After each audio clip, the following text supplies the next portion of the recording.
The guillotine, a wooden frame, a heavy blade, a basket below. For most people, it represents terror, revolution, and the darkest chapter of French history. But here's what almost no one talks about.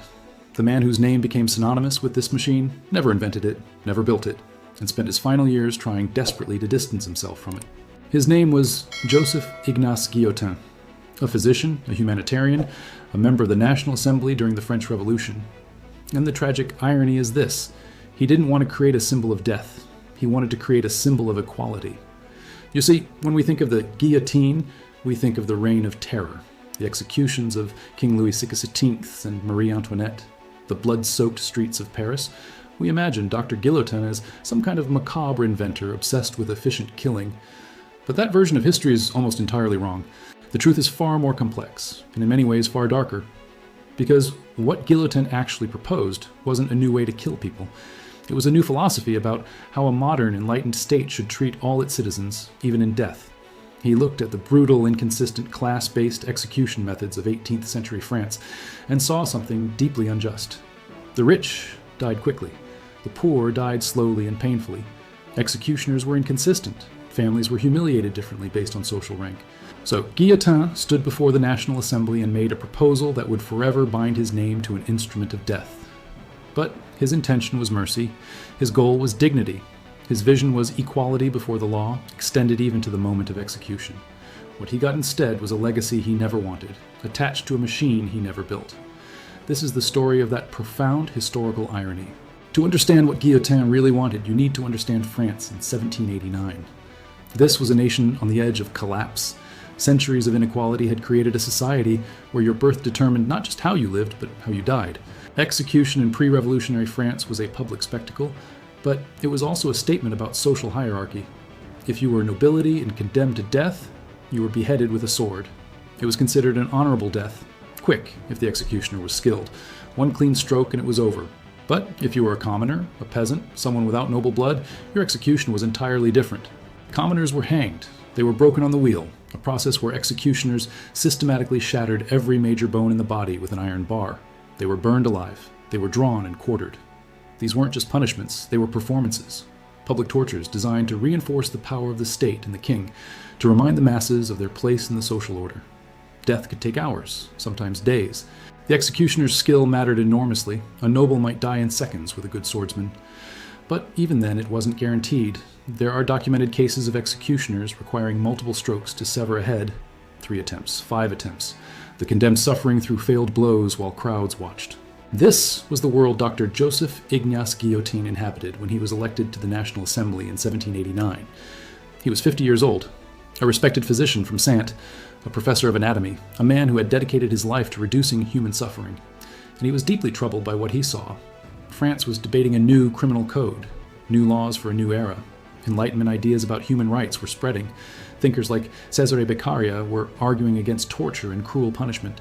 Guillotin saw an opportunity, not to invent something new, but to correct something fundamentally unjust. On October 10th, 1789, Dr. Guillotin stood before the National Assembly and made a statement that would echo through history in ways he never imagined. He didn't propose a machine. He didn't present blueprints or designs. He presented 6 articles concerning criminal punishment, and one of them contained a simple, radical idea. The criminal shall be decapitated. This will be done solely by means of a simple mechanism. That's it. That's what he said, a simple mechanism. He didn't name it. He didn't describe it in detail. He simply argued that if France was going to execute people, it should do so in a way that was quick, painless, and identical for everyone, regardless of social class.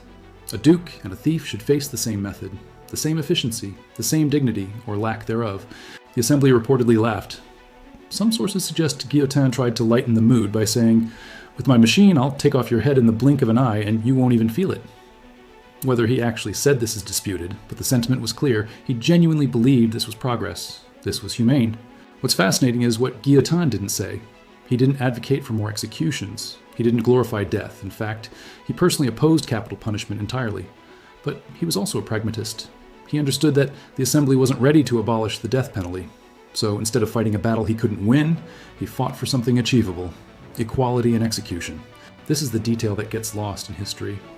Guillotin wasn't an inventor of death technology. He was a reformer advocating for Enlightenment principles. He wanted to remove the cruelty. remove the class distinction, remove the variability in suffering. In his mind, if the state was going to kill, it should do so with cold efficiency, not prolonged torture. Fast, certain, equal. Here's where the story takes an important turn. Guillotin proposed the idea, but he didn't build anything. That task fell to another man, Antoine Louis, the secretary of the French Academy of Surgery.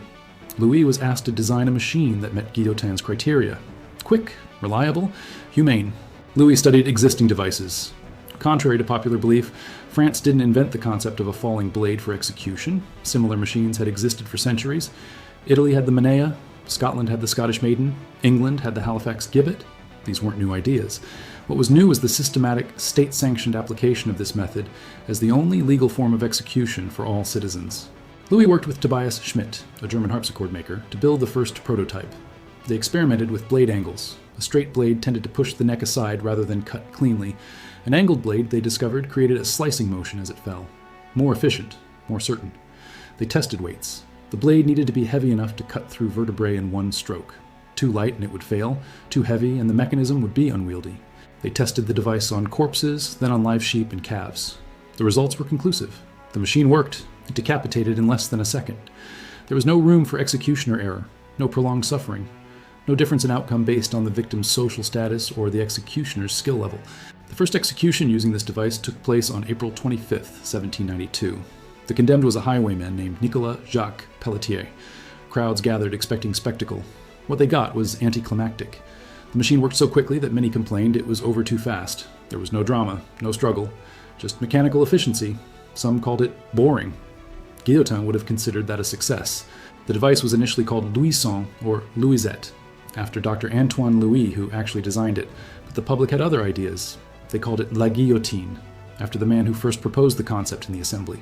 Dr. Guillotin was horrified. He tried to distance himself from the device. He never attended an execution. He never touched the machine, but the name stuck. Why? Because the guillotine became more than just an execution device. It became a symbol of revolutionary equality. The same blade for the king and the commoner, the same swift death for the aristocrat and the peasant.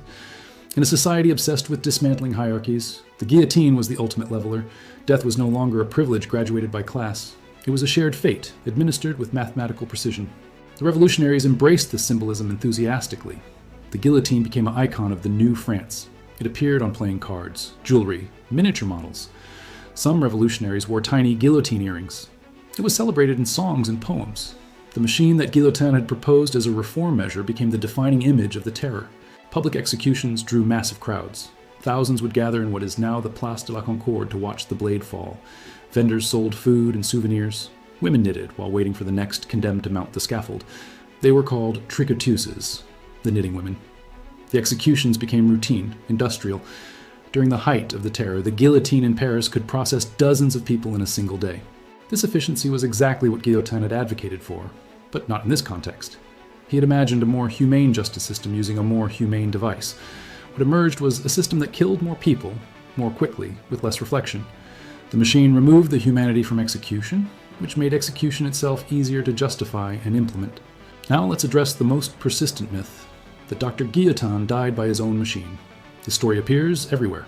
Tour guides in Paris repeat it, articles reference it. It's dramatic, ironic, perfect historical poetry, and it's completely false. Joseph Ignace Guillotin died in his bed on March 26, 1814, at the age of 75. The cause was a carbuncle on his shoulder, a type of skin infection. He was never arrested during the terror. He was never tried. He never faced the machine that bore his name. In fact, he largely withdrew from public life after the Revolution, deeply disturbed by what France had become. Why does this myth persist? Perhaps because it feels narratively satisfying. The inventor killed by his invention. But Guillotin wasn't the inventor, and he wasn't killed. The truth is more tragic in a different way. He lived long enough to see his name become synonymous with mass execution. He watched as his proposal for humane reform became a tool of terror, and he couldn't escape it. There's a related myth that needs addressing, that the guillotine was painless and that consciousness ended instantly. Modern neuroscience suggests this may not be entirely true. Studies on decapitation indicate that brain activity may continue for several seconds after the head is severed. Blood pressure drops immediately, but electrical activity in the brain doesn't stop instantly. There are historical accounts of executed heads showing signs of awareness for brief moments after decapitation, eyes moving, mouths working. We can't know for certain what those final seconds felt like. But the idea that the guillotine was perfectly humane, that it eliminated all suffering, may have been more reassuring myth than medical reality. What it definitely eliminated was prolonged torture and class-based disparity in execution methods. Whether it eliminated pain entirely is a question science still grapples with. The guillotine wasn't static, it evolved, and its use varied significantly across different periods and locations. The device used during the Terror was actually modified several times to increase efficiency. Different regions of France had their own guillotines. Some were transported to areas where executions were scheduled. Others were permanent fixtures in major cities. During the Terror, multiple guillotines operated simultaneously. Paris had its guillotine in the Place de la Révolution, now Place de la Concorde, but there were others in different districts. When execution rates were particularly high, the main guillotine would be moved to different locations to prevent blood from accumulating in one area, which created sanitation problems and disturbed nearby residents. The height of the scaffold varied. Some were built higher to improve visibility for crowds, others were lower for easier access. The blade angles remained consistent after the initial design was finalized, but blade weights were adjusted based on the mechanism's performance. Some guillotines had release mechanisms that were faster than others. After the Revolution, the guillotine remained France's official method of execution. It wasn't abolished until 1981, when France eliminated capital punishment entirely. The last execution by guillotine in France occurred on September 10, 1977. The condemned was Hamida Jandoubi, convicted of torture and murder.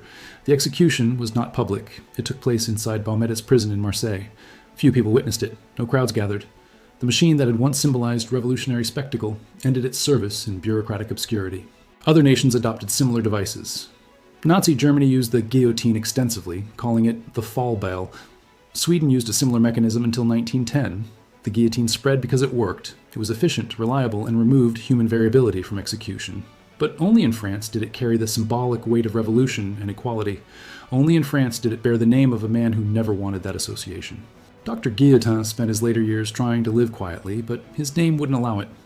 Family members were reportedly so distressed by the association with the execution device that some attempted to petition the French government to change the name of the machine. The government refused. The Guillotin family then considered changing their own surname, though whether they actually did remains disputed by historians. What we know for certain is that Dr. Guillotin never profited from the device. He received no patents, no payments, no recognition beyond the unwanted attachment of his name.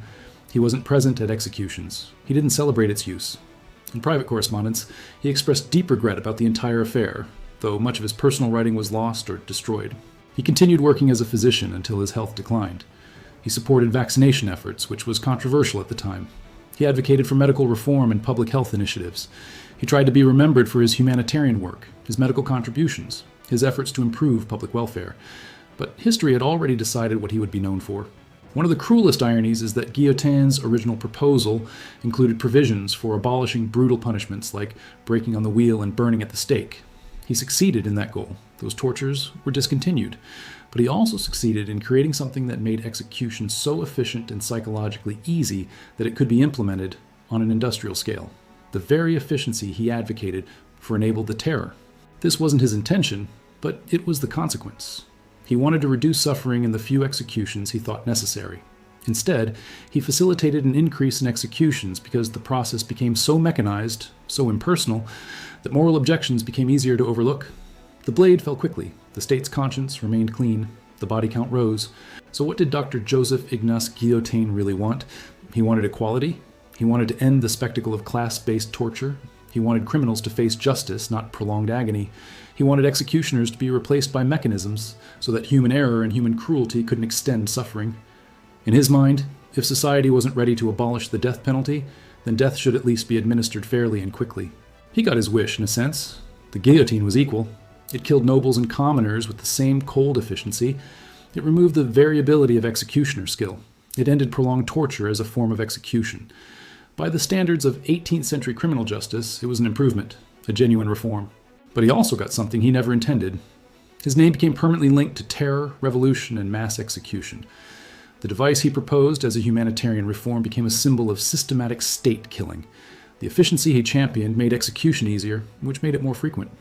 The machine that removed suffering also removed reflection, hesitation, and the moral weight that should accompany taking a life. The angled blade, the weighted mechanism, the restraints, and the lunette that held the condemned in place, all of these features existed for one purpose: reliability. The guillotine worked the same way every time. No variables, no mistakes, no class distinctions. This was the Enlightenment ideal applied to death, rational, predictable, equal, and that's perhaps the darkest lesson of all. Guillotine genuinely believed he was making the world more humane. He approached execution with the same systematic thinking that he applied to medicine and public health.